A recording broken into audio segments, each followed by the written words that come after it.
For this piece, for the soprano part with descant, the part follows soprano all the way through, with the exception of one phrase in the refrain, which we'll come back to in a moment, and also in verse 4, there is a part labeled soprano descant, so we sing that instead of the part directly below it, labeled all, for all voices.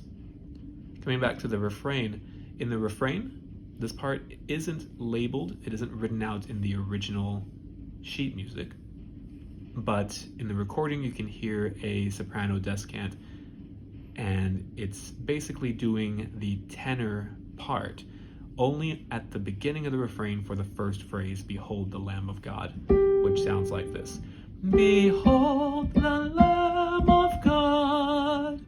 After that, it goes back to the soprano part. So for who, we're back to B flat.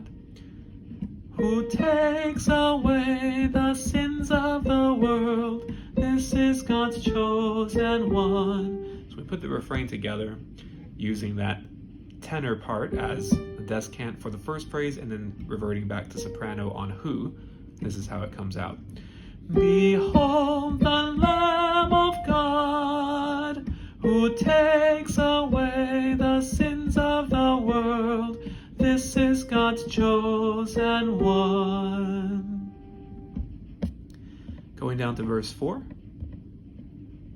Here's the soprano descant. It actually starts off the same for the first phrase as the all portion. So when the dove descended, the same, but whenever we move on to on him, the Son, that's where it changes.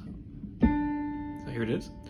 So when the dove descended on him, the Son of Man, the hidden years had ended, the age of grace began.